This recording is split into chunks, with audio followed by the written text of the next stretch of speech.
Programa Troca de Ideias. Vamos à entrevista de hoje. Vamos conversar com a advogada e voluntária do Instituto da Mama do Rio Grande do Sul, IMAMA, a Patrícia Kauer, para falar sobre o Outubro Rosa, os direitos das mulheres de forma geral, direitos das mulheres pacientes de câncer e como o IMAMA se coloca como um grande apoio a estas mulheres. Muitas talvez não saibam desses direitos e desse apoio que o IMAMA pode oferecer, e a Patrícia vai explicar um pouquinho mais para a gente, vai compartilhar também um pouco da história dela. Ela também tem uma história de superação e de uma ligação muito forte, né? Ela é voluntária do IMAMA. Eu conheci a Patrícia em um evento, Mulheres em Movimento, da Vivendi da Forla, em Lajeado. E aí nós conversamos, trocamos ideias e convidamos ela para participar do nosso Troca de Ideias aqui da Rádio Independente para falar sobre esse trabalho. Bom dia, obrigada por atender a Rádio Independente, Patrícia. Bom dia, tudo bem, Rita?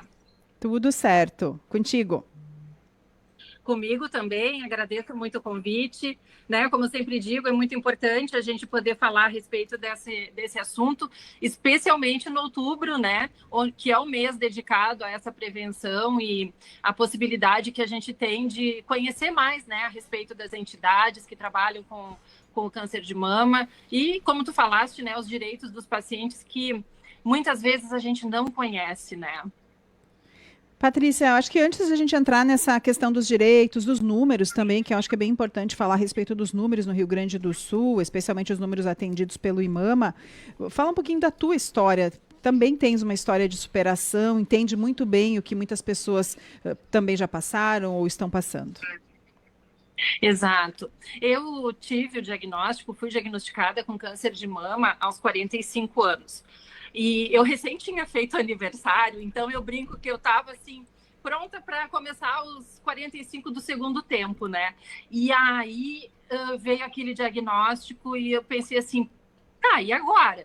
O que eu faço com os próximos 45, né? Será que eles vão acontecer?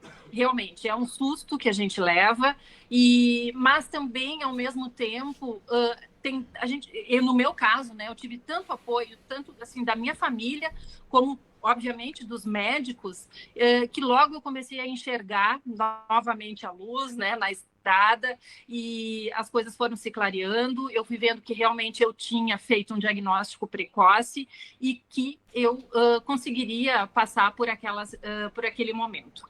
E aí é que, né, vem tão importante essa questão do diagnóstico precoce. Quando a gente diagnostica o câncer de mama na fase mais inicial, a gente tem 95% de chances de cura, já falando um pouquinho na fala do IMAMA, tá?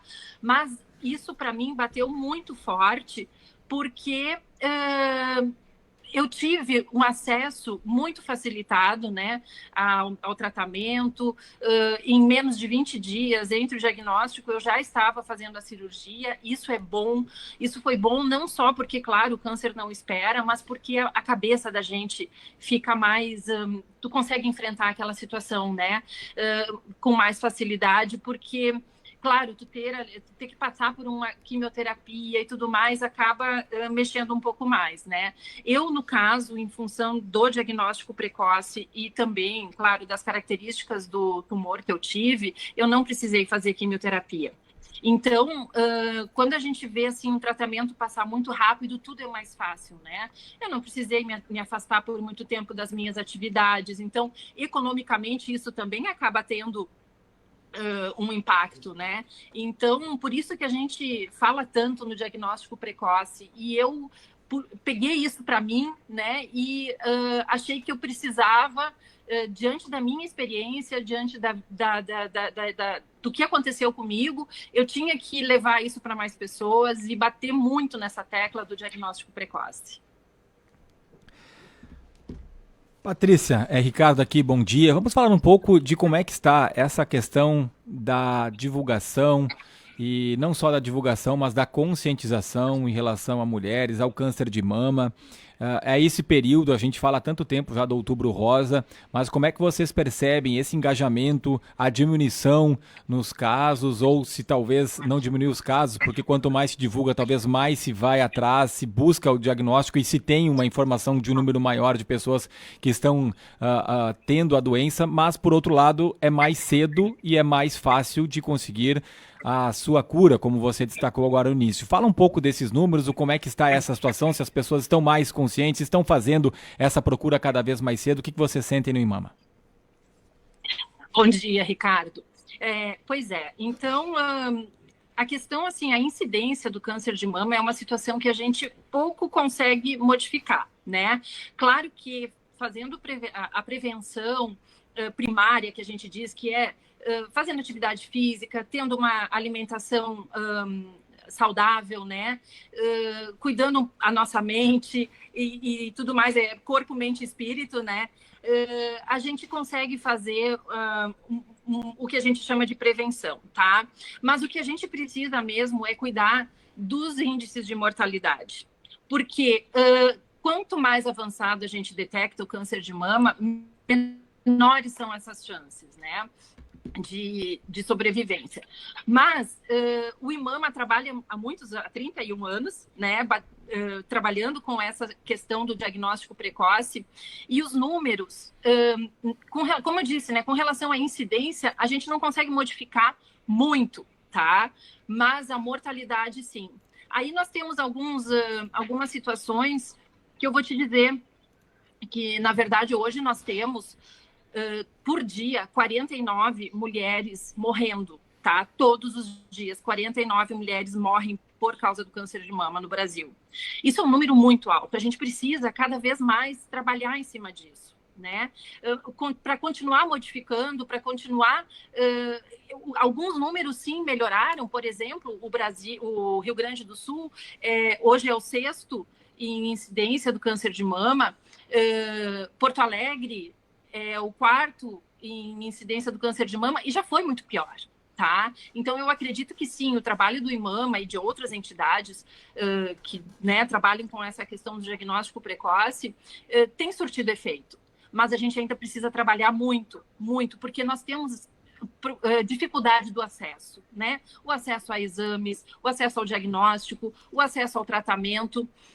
Muitas mulheres não conseguem, elas moram longe dos centros de referência e acabam desistindo muitas vezes do tratamento no meio do caminho, sabe? Isso é muito triste, ver que pessoas que poderiam alcançar a cura acabam deixando de fazer o seu tratamento porque não têm acesso a ele. Isso é uma situação que, para nós, a gente trabalha muito e a gente tem parceria, o IMAMA tem parceria com a Secretaria Estadual de Saúde e faz um trabalho no interior, né, identificando os gargalos onde as mulheres não conseguem acessar esse tratamento. E depois, né, tentar, de alguma forma, com a capacitação de profissionais e tudo mais, melhorar tudo isso. Então, porque, justamente como eu falei, é muito triste ver pessoas morrendo por não ter acesso, sabe? E o câncer, como eu já disse, não espera, né? Quanto mais tempo aquilo ali não chegar ao tratamento, menores vão sendo as chances de cura. Patrícia, uma outra questão, além da prevenção, do diagnóstico precoce, desse apoio que o IMAMA oferece, né, com a questão de exames, encaminhamentos, enfim, esse apoio que as mulheres precisam, que muitas das vezes não encontram em outros locais. Como é que é a questão dos direitos também, que eu acho que é algo que também, quem não passou por isso, talvez também não saiba, né, que tem alguns direitos. Exatamente, Rita. Nós temos aí várias leis que amparam, tá, o paciente com câncer de mama, e não só isso, o paciente oncológico como um todo, né? Mas com relação ao câncer de mama, vamos começar falando da lei da mamografia, tá? Que autoriza desde 2008 que todas as mulheres a partir dos 40 anos possam fazer a mamografia anualmente. Isso porque, gente, hoje o câncer de mama não escolhe mais idade, tá? Então, 40 anos não é mais uma doença para pessoas além dos 50. Muitas pessoas, eu mesma, né, tive com 45 anos, muitas pessoas estão tendo antes mesmo, com 30, 20 anos. Então, a gente precisa ter um olhar para isso, tá? Já é um grande avanço a gente poder fazer a partir dos 40 anos. E, claro que, havendo alguma alteração, eu posso fazer essa mamografia antes mesmo dos 40, tá? Outra situação é a lei dos 30 dias, que essa vale para qualquer tipo de câncer. Então, a partir do momento que eu vou no médico com alguma suspeita, como, por exemplo, no caso no caso do câncer de mama, eu vou para o médico, faço uma consulta com um nódulo, e no máximo 30 dias, eu preciso ter o resultado do exame, da biópsia, que vai me dizer se aquele nódulo é um câncer ou não é. Tá? E se for 30 dias, e se for câncer, em no máximo 60, eu preciso iniciar o tratamento. Então, essas são leis que as pessoas não conhecem. Esse amparo que a gente tem, muitas pessoas não conhecem. E a gente vê cada vez mais pessoas morrendo nas filas. Claro que a gente sabe que é uma demanda muito grande, que nem sempre o sistema consegue atender dessa forma, mas é importante que a gente conheça isso, saiba que isso existe para poder lutar, né, para poder buscar com que esse direito seja atendido. E aí o IMAMA faz uma orientação também jurídica nesse sentido, tá? Quando a pessoa está com alguma demora, olha só, eu estou aqui esperando tantos dias para fazer a minha mamografia. Opa, vamos lá, vamos ver o que está acontecendo, né? Então, a gente faz uma orientação, indica o que ela deve fazer para conseguir melhorar aquela situação. Outra possibilidade que a paciente com câncer de mama tem é de fazer a reconstrução mamária, tá? Então, no momento em que faz a cirurgia para retirada da mama ou, né, de uma parte da mama, ela pode, no mesmo tempo cirúrgico, havendo condições técnicas, fazer a reconstrução dessa mama. Isso é muito importante para a recuperação da autoestima, né? Porque o câncer de mama, ele atinge a mulher diretamente nessa questão da autoestima, né? Porque com o tratamento a gente perde cabelo, com o tratamento a cirurgia acaba perdendo a mama, né? Ou uma parte dela. Então, tudo isso dificulta muito a questão mental, né? De como tu vai encarar aquilo tudo. Sem contar que muitas mulheres acabam, por conta disso, serem abandonadas por seus companheiros, né? Então, sim, existe muito essa situação, e aí acaba que a reconstrução mamária vem e dá uma ajuda, né, nessa questão da autoestima. E aí também, depois, daí sim, numa segunda cirurgia, um segundo tempo cirúrgico, é possível fazer a simetrização das mamas, né? Porque no momento em que tu retira uma mama, ou mesmo a parte dela, né, a outra vai ficar diferente. Então, tu pode, sim, fazer uma simetrização, uma cirurgia onde essas mamas vão receber um tratamento ali para que elas fiquem mais parecidas, né? De novo, tratando a questão da autoestima, que tem muito a ver com a saúde mental, né? Bom, E aí temos também, além disso, no caso do IMAMA, né? Como eu já falei, tem essa orientação jurídica que possibilita, né, com que para a mulher buscar e fazer valer os seus direitos. E outras orientações, sugestões para quem precisa de algum tipo de ajuda, de que forma que o IMAMA pode auxiliar as pessoas, aquelas que estão com dúvida, aquelas que não conseguem obter o seu direito, né? Aquilo que você destaca que seria necessário para todas as pessoas que têm essa dificuldade. Fale um pouco mais do Instituto, fala um pouco mais da organização e de como as pessoas podem procurá-los. Certo. O IMAMA fica em Porto Alegre, ali na Rua Doutor Vale, 157, tá?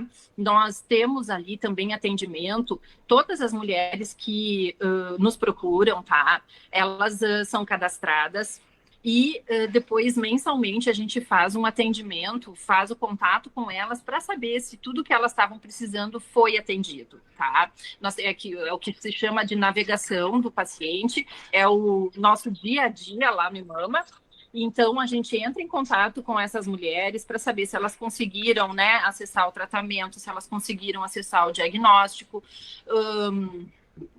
Temos também, e ali, além disso, né, além de todo esse acompanhamento, que é muito importante, porque no momento em que tu recebe esse diagnóstico, fica meio perdida, né? Não sabe muito bem o que fazer, para onde ir, são muitas providências a serem tomadas, muitos exames para serem feitos.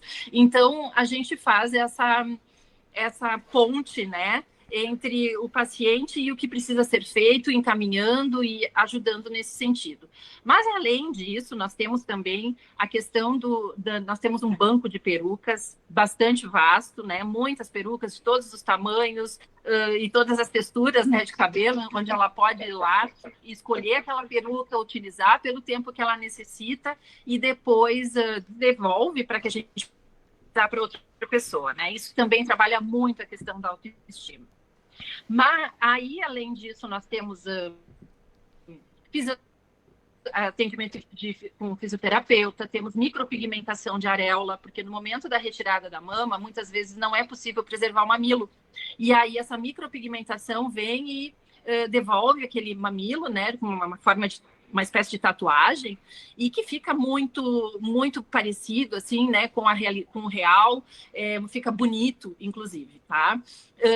Temos o atendimento psicológico, esse é fundamental para esse momento, né? Então, elas sempre recebem o atendimento psicológico, mesmo que ela diga, não, eu não preciso, eu acho que eu estou bem. Não, a gente sempre faz, porque às vezes a gente não sabe que precisa, né? Então, é bem importante que um profissional, escute essa pessoa e até para poder encaminhar para os serviços, né? Os demais serviços que nós temos, encaminhar para ver o que ela está precisando.